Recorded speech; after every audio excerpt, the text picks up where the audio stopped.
old wrestling. The perfect solution to when you think the modern day product is just too crap.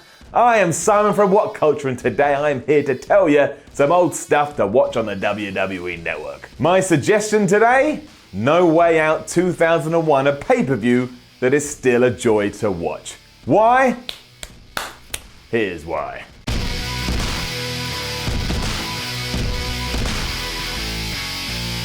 The first thing you're going to notice when you sit down to watch this is the damn roster. No wonder we all loved it so much back then. Aside from having The Rock versus Kurt Angle in the main event, you got Stone Cold Steve Austin, you got Triple H, you got Edge, you got The Undertaker, you got Eddie Guerrero. What more do you want? Somewhat surprisingly though, it's not the last match of the night that gets me so excited when talking about No Way Out 2001. Coming like smack bang in the middle of everything, it's the 3 Stages of Hell contest that did see Stone Cold Steve Austin take on the Game Triple H, and my word, it is good. A contest that did have 3 falls, and they were a singles match, a street fight, and then a steel cage.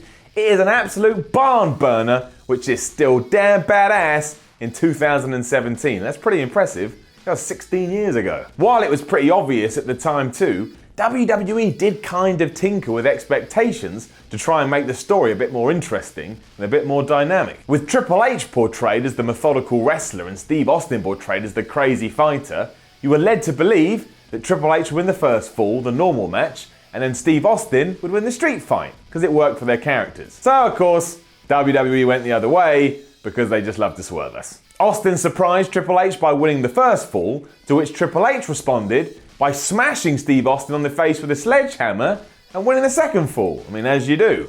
If you've lost the first fall, and you know you've got a second fall that's a street fight, and there's a sledgehammer just over there, and the sledgehammer is used to, go through walls, hit somebody in the face with it, you'll probably win. Both were awesome to watch though, mostly because of the intensity that was brought to everything here, and how electric the crowd was. The atmosphere is off the hook as the Attitude Era fans go absolutely bonkers for everything. It drags you in and takes you on a damn good ride, but nothing is as good as the cage match, which takes the biscuit.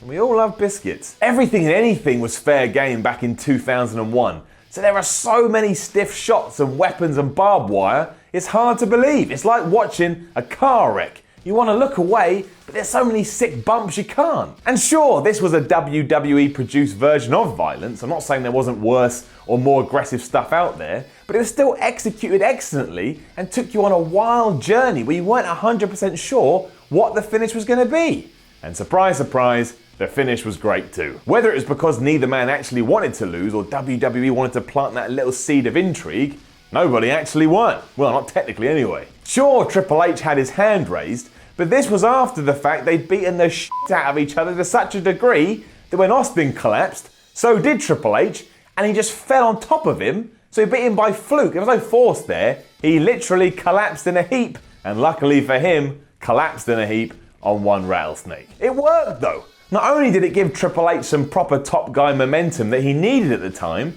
but it didn't hurt Stone Cold Steve Austin at all. Nobody could watch this and think that either guy was weak. They both just came out as strong badasses that had whooped all the ass. That's why it was such a shame that a couple of months later the two did team up, as opposed to have what was obviously a ready-made feud after Austin did turn heel at WrestleMania. But that doesn't change the fact that this is a great match that you should go out of your way to see. And I mean go out of your way. So even if you've got an important phone call, you say, listen, Bob, I can't take this phone call right now because Simon from What Culture says I need to go watch No Way Out 2001. And you slam the phone down and you do right that. Unless it's an important business meeting and you're about to earn loads of cash, then finish the call, watch the match. You're treated to plenty of good around this match as well. The Fatal 4-Way for the IC Championship has so much quality, you're going to weep. Literally tears are going to come out of your face. And the Triple Threat Tag Title match is going to make you pump your fist as well, because that's really good too. Edge, Christian, the Brothers of Destruction, the Dudley Boys continue the theme of, well, let's just kick the crap out of each other in case professional wrestling just vanishes into the abyss tomorrow, and they have one wonderful encounter. And yeah, it never hits the heights of those classic TLCs that we still talk about today,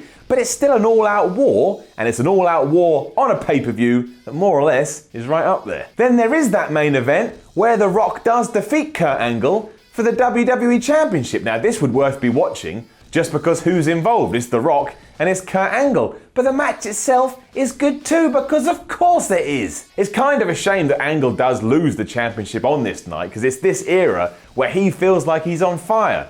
But it was done so The Rock could go into Mania 17 as the champ to have his classic bout with Stone Cold Steve Austin. And you can't get mad at that. Basically, WWE was smashing it in 2001. They were getting everything right. Hence why WrestleMania 17 or X7, whatever you want to call it, was so damn good. Couldn't stop them. And of course, as ever, it's not the perfect card, but also as ever, it gets away with the lot because the crowd are so into everything that's going on. Rikishi versus Matt Hardy and the Big Show versus Raven are over quicker than a hiccup, but they're okay. And there is actually some intrigue between Trish Stratus versus Stephanie McMahon, mostly because of the antics of William Regal, who hams it up to such a degree and is genuinely hilarious. Just runs around all confused about what he thinks or doesn't think Vince McMahon wants him to do. It's a lot of fun. It's really entertaining. Makes me happy. Then there is Jerry Lawler versus Stevie Richards. But what do you want me to do?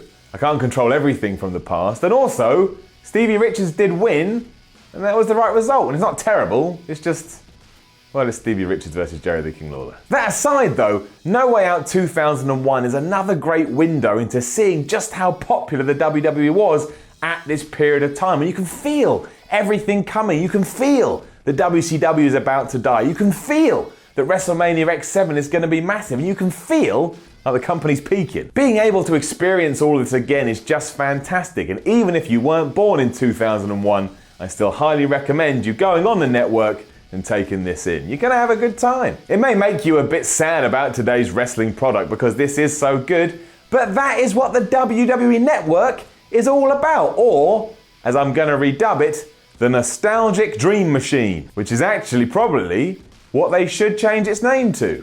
The NDM. I think you get a lot more subscribers that way. Check in the mail please, WWE. You're welcome. Now don't forget to leave a comment below and let us know what you think about No Way Out 2001. Like, share and subscribe. Go to whatculture.com. Follow them at WhatCultureWWE. Find me at SimonMiller316. I am Simon from What Culture, and yeah, as you figured out, I really like 2000 and 2001 because everybody did. It's just the way I like. 'Cause this is my time.